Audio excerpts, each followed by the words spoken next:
Go ahead and get going. So we've gotten as far as action potentials. Let's just do a little bit of review here.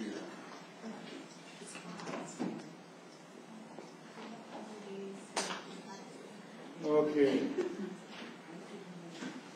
Blood-brain barrier, you have capillaries in the brain, do not have pores. Anything that gets into the brain goes through the epithelial cells. Astrocytes,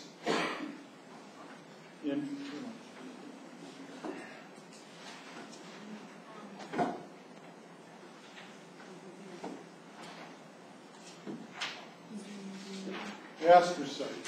So if we have action potentials? What's that? If we have action potentials? Oh yeah, but I just don't. I'm just going back. I just went back one slide too far. I want to just touch on the electrical activity and then go into action potentials. As we looked at, your neurons have a resting potential of a minus 70 millivolts. That's because you have the sodium and potassium pump. It's pumping 3 sodiums out for every 2 potassiums it brings back in. And you've got a bunch of negatively charged chloride and other ions in the cell that are attached to the matrix. They're not going anywhere. And since the cell membrane is very permeable to potassium, that's going to be the main regulator. At rest, the high concentration of potassium inside, like I said, the potassium inside the cell is at about 150 milliequivalents or millimoles per liter. The potassium outside the cell is at 5. The sodium in the cell is at about 12. Outside the cell, it's at about 150, 145 to 150. Neurons and muscle cells can change their membrane potential. You have, they can be excitable. You'll get some chemicals in there that excite them.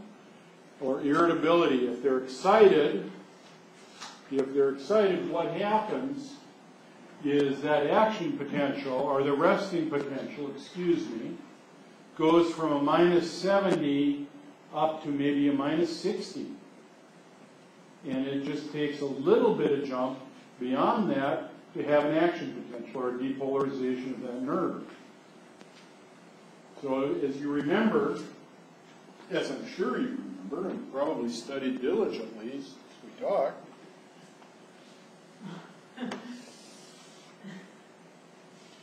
you have your potential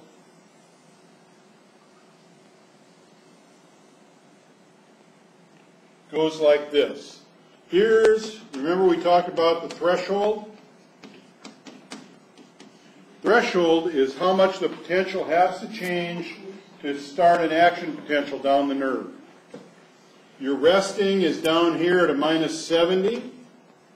Your threshold is normally somewhere around a minus 55. If you have something that's irritating the nerve or exciting the nerve, what it does is it brings this 70 up to a 60. From a 70 to a 60 or something like that. So that instead of having to go from here to get an action potential, you only have to go from here to here. It's easier to get an action potential. Now, conversely, if you have one that is called, it's hyperpolarization, it may shoot more chloride into the cell or more potassium into the cell, and it'll move this potential down to a minus 80 or 90. And so instead of going from 70 to 55 to get a nerve impulse, a depolarization, you may have to go from 90 to 55. But that's what, when you're looking at excitability. Changes in permeability, we'll get into that. Ions will follow their electrical chemical gradient. We talked about diffusion in the last lab. You've got a high concentration of sodium outside, you've got a low concentration inside. When that action potential starts to go, it's called depolarization. The gates open and sodium rushes in. The voltage changes. The sodium gates are voltage gates. At rest, a neuron is considered polarized. It's ready to fire. When the membrane potential inside the cells increases, it's called depolarization. You're at a minus 70. It depolarizes up to a minus 55 from the stimulus, from the receptors, from another nerve. Something is causing it to depolarize. When it gets at a minus 55, then it's really like a positive feedback. It just builds on itself until that wave goes. So at a minus 55, this is when your sodium gates and that open, and we will get to that. Membrane inside the cell increases, is called depolarization. Return to resting potential is called repolarization. Membrane potential in the cell decreases when it goes down to the minus 80 or minus 90. It's called hyperpolarization. And you can record the changes, yes. Changes in membrane potential, depolarization when positive ions enter the cell, usually sodium. Hyperpolarization, when you get more potassium or chloride in the cell. Depolarization of the cell is excitatory. It means it's getting it to shoot. Hyperpolarization is inhibitory. It keeps the nerves from firing. You have, and we'll just get it. Ion gating in the axons. The change in the membrane potential is controlled by changes in the flow of ions through the channels. Potassium, you know potassium is always leaking out of the cell. It's fairly permeable. That's why it's always being pumped back in. Potassium channels open when a membrane potential is reached. We'll go over that too. Changes in membrane are controlled by changes in the flow of ions. We just talked about that. Sodium is the only voltage-gated channel that are closed at rest. That's probably a good test question. Membrane is less permeable to sodium than it is to potassium. Voltage-gated sodium channels. This is what opens when the nerve fires. The channels open at a membrane potential of a minus 55 millivolts. Sodium rushes in. The membrane potential climbs up to about a plus 30. And we'll get to that. Voltage-gated potassium. Around 30 at about 30 plus 30 millivolts, the potassium is started to be is opened, and the potassium goes out, and it starts to repolarize the cell and get it ready for the next nerve. Now you realize these nerves are firing, every 10 milliseconds. This stuff is happening really quick. The action potentials. Threshold membrane reaches a minus 55. Voltage-gated sodium channels open. Sodium rushes in. The cell depolarizes. More sodium channels are open, and the cell becomes more permeable to sodium. Now, what happens is this, this is an ongoing process. If this is the nerve,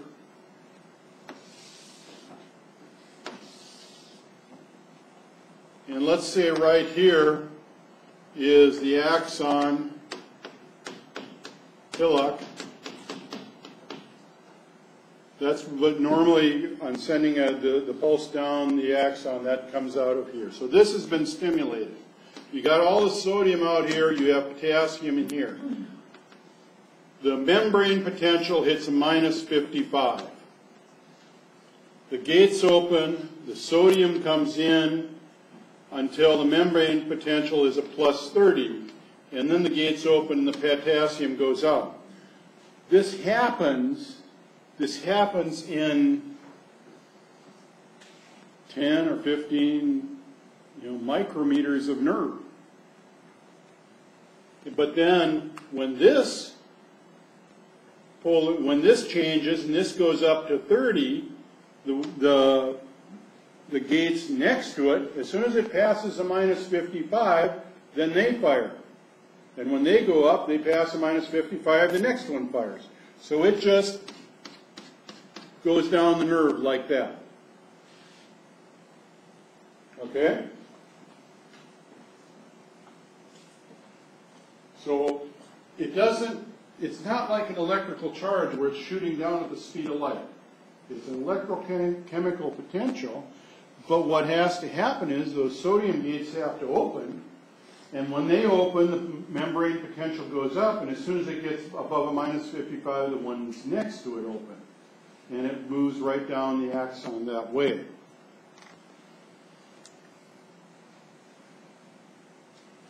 Okay, voltage regulated gates open, depolarization. Voltage regulated gates open, sodium diffuses into the cell. More depolarization. The stimulus, the potassium gates open when you get up to a plus 30. Potassium goes out of the cell. You have less polarization. Then the cell goes back into what they call a refractory period, where the sodium is pumped out, potassium is pumped in, and it gets ready for the next nerve impulse. At that point, it is impossible to get a nerve impulse. When the sodium is out and it's just starting, when this gate is the sodium gates are just closing, potassium is starting to go out. Then it's like the nerve's at rest for a fraction.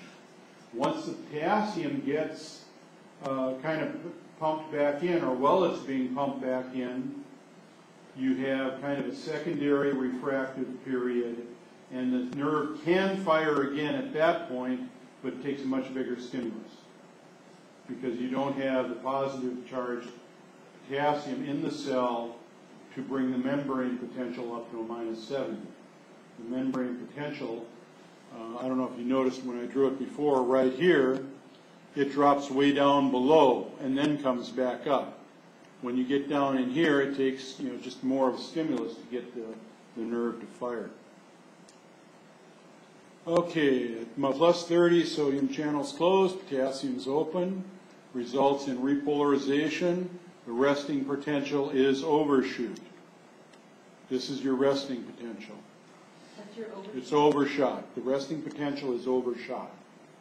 Meaning when it goes back and it repolarizes, it goes a little bit low for what? About a millisecond, and then comes back up. This is the point where it's pumping potassium back in. Because the potassium being positively charged is raising the membrane potential.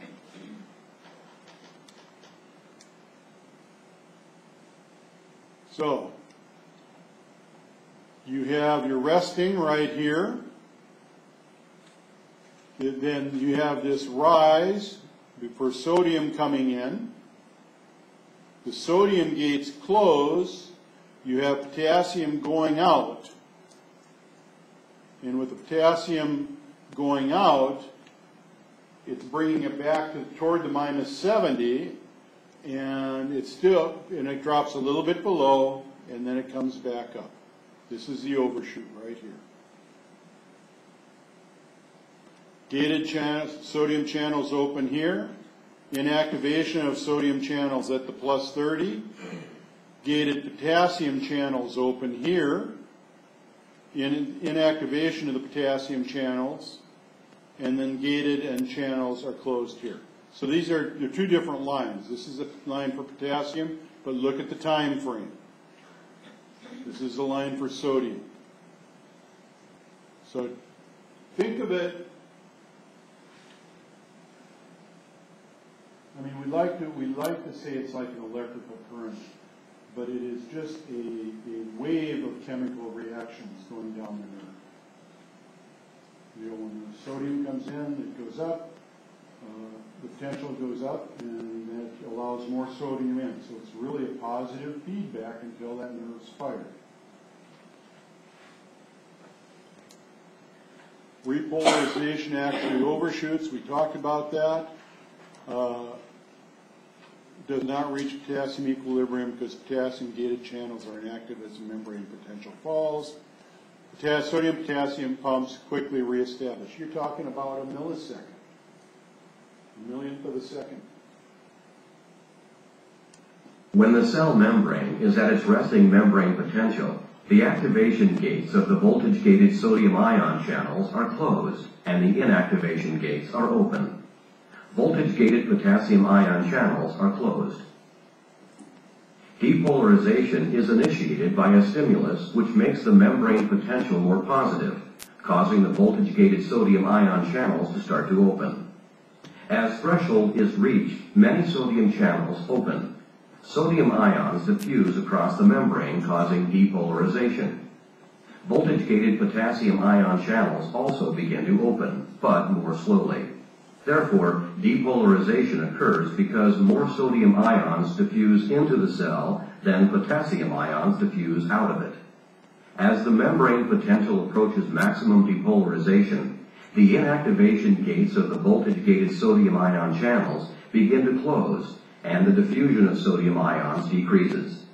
The potassium ion channels remain open, and potassium ions continue to diffuse out of the cell.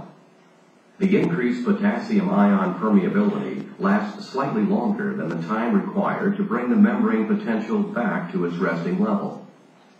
The extra efflux of potassium ions causes the membrane potential to become slightly more negative than the resting value. After the voltage-gated potassium ion channels close, the active transport of sodium and potassium ions reestablishes the resting membrane potential. Just like I said. All or none. Once the threshold has been hit, that nerve is going to fire. Once that action potential is going, it's an action potential. It's the same strength whether you hit the nerve hard or hit the nerve soft. What happens, and we'll get into that a little bit later, is that the axons, some of the nerves don't fire, require a little more stimulus. So if the stimulus continues or it gets harder, then you get more axons firing, and then you feel like, instead of a slight pain, you feel more pain. It's called summation. But size of the stimulus, you still go to a plus 30. The size of the stimulus doesn't affect the duration. Here's your action potential, single quick shocks. Stronger stimulus make the action potentials occur more frequently and may activate more neurons in a nerve. This is called recruitment. What did I say? Summation? Recruitment. So here you've got a little stimulus and you get a few action potentials. Here your stimulus goes up and you're getting more. It's hurting more. Whatever. Recruitment. Refractory periods. Action potentials only increase in frequency to a certain point, and there's a refractory period that the nerve has to regroup. And this is when the neuron cannot become excited again. That's when the sodium channels are inactive. The relative refractory period is when the potassium channels are still open, but again, it takes a big, strong stimulus to get them going. Refractory periods. So you have, now you're looking at the total time is 1 millisecond that it's fired and it's in the refractory period. Then now when you get into the potassium refractive or the relative refractive period, you've got another 3.5 milliseconds that it could possibly fire again. It's just, it would take a bigger, but you see where your potential is? It's down here, not up here. So it takes more stimulus to raise the potential up to the 55 and get the axon to fire. Cable properties. The ability of neurons to conduct charges through their cytoplasm. It's very poor, but this is kind of like a cable property. When one neuron sets off another neuron, or one cell, poor to high internal resistance, it just doesn't work. What happens is if you get a potential, or if you get a stimulation, say it only takes it up to a -60 and it only happens once, it's just going to go like this and go back down, and you're talking, a millimeter maybe of the nerve. Injection of positive charges by a stimulant. So they put an electrode in, they stimulated it, but not enough to run a full action potential, and by the time they got down here, it was gone. Conduction of nerve impulses. When action potential occurs at a given point on a neuron, the voltage-gated channels open and the wave goes down the length of the axon. That's your depolarization. So, okay.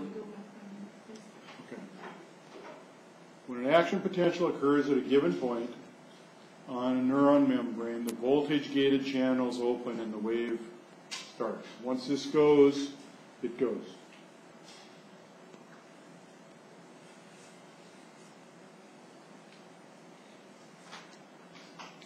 So here, there's your cell body, there's your dendrites, here's your axon. You've got an action potential. The action potential begins, the sodium is going out. I'm sorry, it's open, the sodium is coming in. Here, this is in the reflective area, or the resting. And the polarization, or the potential, has moved down here. Now, this part of the cell, the sodium's coming in. This part of the cell is regenerating. This part hasn't been activated yet. But this keeps the nerve impulses going in one direction. They can't go back this way because you cannot conduct an impulse when the sodium gates are closed like that, or inactive. And then going on, then it just moves down to the next one. This one goes back into the resting, and this one is active in the depolarization. This is conduction in an unmyelinated urine. Action potentials are produced down the entire length. This is what you're looking at. This just, compared to a myelinated neuron, this just kind of plods along. I mean, you're talking action potentials that may take a second to go from the toe to the CNS, which is pretty slow. The conduction rate is slow because so many potentials are generated. So here's a potential, here's a potential, here's a potential, and you got to keep generating them to get this to flow. Conduction in a myelinated neuron. Remember, So, I'm sorry, in the book, they talk about, I'm sorry, forget it. I was reading myelinated. instead of on. Okay. In the myelinated, remember we have the Schwann cells? They wrap it, they insulate it, and about every 1 to 2 millimeters, you've got a place that isn't. The nose of Ranvier.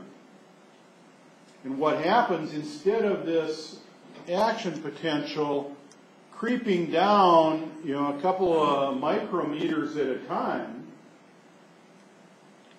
it may jump 1 to 2 millimeters. So it jumps between the nodes. This is part of your cable properties, but jumping between the nodes, they're, it seems to me they said something like 100 meters a second when it's going on a myelinated. Now, the action potentials lead node to node. It's called saltatory conduction. And that's Latin for leap, I believe. So it's like this. Conduction in a myelinated neuron, instead of creeping along through here, it jumps, jumps, jumps, jumps. Much faster, much, much faster. An action potential, depicted as a red band, is propagated in one direction along the axon. During an action potential, the inside of the cell membrane becomes positive with respect to the outside. An action potential generates local currents that tend to depolarize the membrane immediately adjacent to the action potential. When depolarization caused by the local currents reaches threshold, a new action potential is produced adjacent to the original one. Action potential propagation occurs in one direction because the recently depolarized area of the membrane is in absolute refractory period and cannot generate an action potential.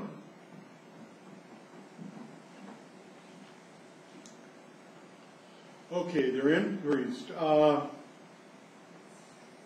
You have the saltatory conduction through the myelin. But even in electricity, you know, when you see the power poles out there, they've got big, thick cables. The thicker the cable, the less resistance to the electricity. The reason you melt small wires is there's so much resistance it gets hot. On high tension wires, they're not insulated, but they're very thick. And the thicker they are, the more electricity gets through and less is lost to resistance. Same thing with your nerves.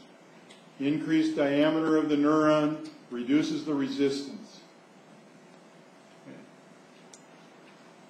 The synapse. Synapse is a connection between the neuron and the cell it is signaling. So the neuron comes down, and it's got to jump to another neuron. That's the synapse. In the CNS, the second cell will be another neuron. In the peripheral nervous cell system, the second cell will be a muscle or gland. Myoneural or neuromuscular. Neuromuscular, the nerve's coming down, it's coming to the muscle, it's going to tell the muscle to contract.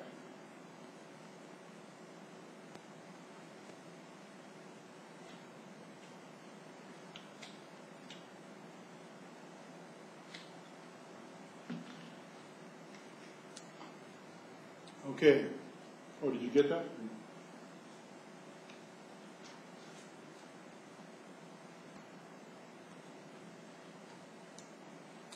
If one neuron is signaling another, it's called presynaptic. So when it comes down, if the depolarization is coming this way and catching this neuron, this one's presynaptic, before the synapse, this one's postsynaptic, after the synapse.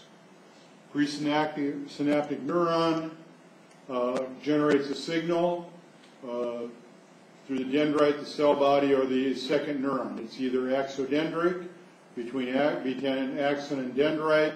Axosomatic is between axon and cell body, and axoaxonic is between axon and axon. Most of them are axodendric. So they're coming down from one nerve, they're hitting the dendrons of another nerve, the dendrons take it into the cell body shoots it down the next axon or into the muscle. Electrical synapse occur in smooth muscle, cardiac muscle, between some neurons of the brain, and between glial cells. In an electrical synapse, those cells have to be touching. There has to be that conduction right between. And at first, they thought they were all electrical, and then they found they were chemical, and now they find that some are electrical. Cells are joined by gap junctions. Gap junction, this is the gap junction. The small area between the cells. And these are connexin proteins, so they just, they kind of attach the cells together. Plasma membranes, proteins holding the cells close together, your gap junction here. So this might be presynaptic, This might be postsynaptic. You have some way of getting a chemical message across this to the next neuron to tell it to fire, or to tell the muscle to fire. Most synapses release of a chemical called a neurotransmitter from the axon's terminal boutons, or buttons. Synaptic cleft is small, and by the cell adhesion proteins we showed you, they're held close together. Obviously, the farther the neurotransmitters have to diffuse to get to the next cell, the slower your conduction is. Okay. Terminal bouton is here. Here you have a presynaptic skeletal muscle cell. Or I'm sorry, postsynaptic. So it's coming down this way. Synaptic cleft is right here. You have synaptic vesicles, mitochondria. Now the synaptic vesicles will hold the neurotransmitter. Acetylcholine, epinephrine, whatever they're using.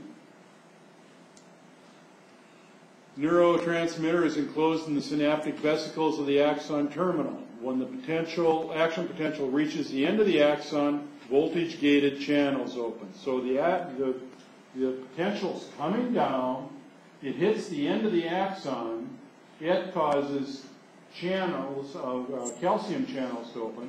The calcium comes in, the calcium causes the vesicles of the neurotransmitter to bind to the cell membrane, and go through exocytosis. It shoots them out, they hit the dendrites, they go across the synapse, and your action potential goes down the next nerve. A greater frequency of action potential results in more stimulation of the postsynaptic neuron, because every time it comes down, it's shooting more neurotransmitter out. Okay, calcium enters the cell, it binds to synaptogen. It binds to that. It's too late tonight. The vesicles are docked to the plasma membrane by snare proteins. The calcium complex displaces the snare and the vesicle fuses. When it fuses, and then it pushes the neurotransmitter out. Synaptotagmin. So here it is. Action potentials come down, calcium comes in, vesicles fuse, neurotransmitters released, it hits the next postsynaptic cell, and your action potential goes down the next nerve or into the muscle.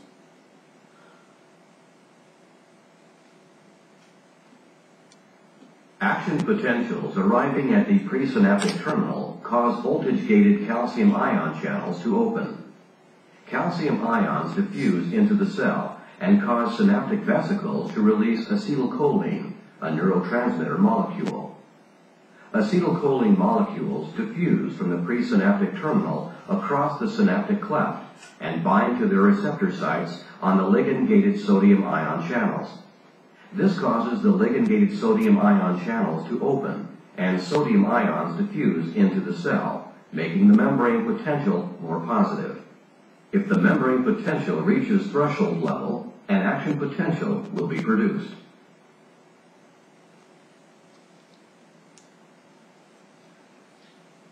Neurotransmitter goes across, like you just saw. You saw acetylcholine. It goes across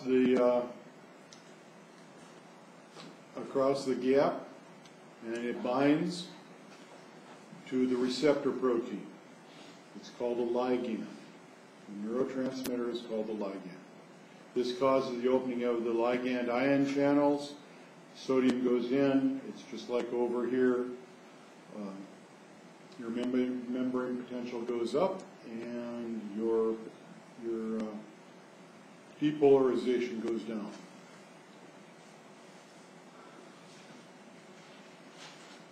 it's great, on some of them you'll have a graded potential. When the ligand gates open, the membrane potential opens depending on which ion channel.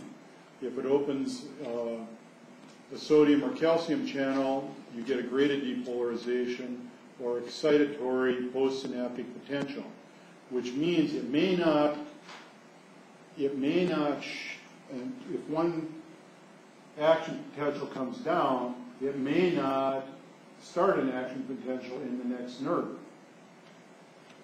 It may take, but excitatory postsynaptic potentials, they build until sodium channels open and then your action potential goes on.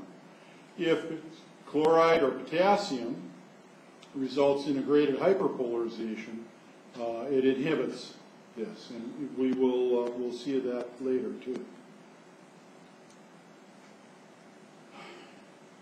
Excitatory postsynaptic potential. Move the membrane potential closer to the threshold. So it moves it from that, each one moves it up from that minus 70 toward the minus 55, but it's not enough to do it. It may require the excitatory postsynaptic potential from many neurons. The inhibitory move the membrane further, so it moves that minus 70 down, minus 80, minus 90. It can counter the excitatory ones from other neurons.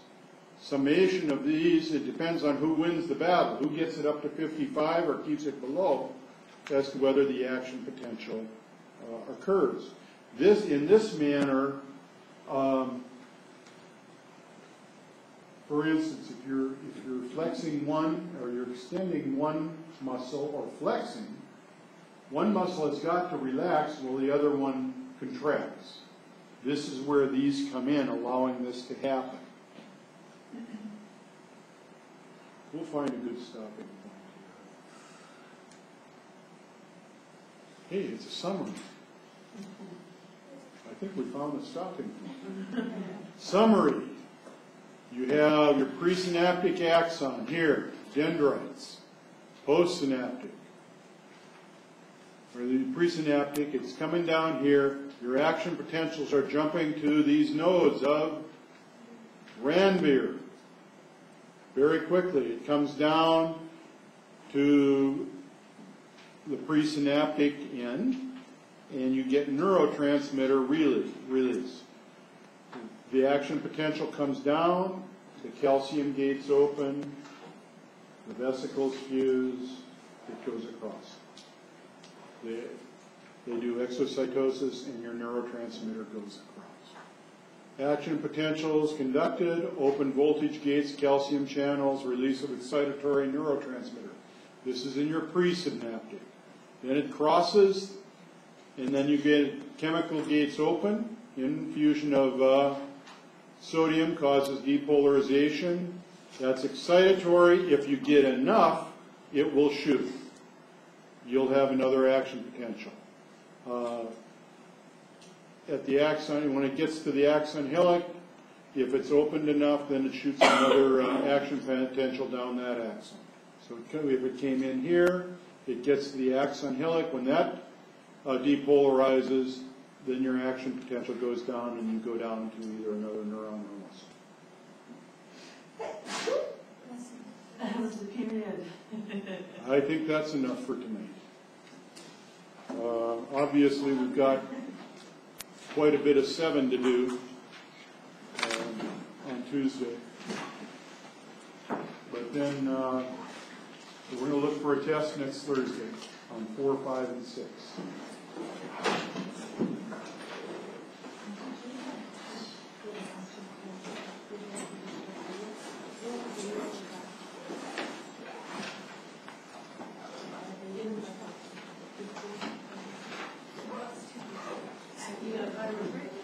They drew it out.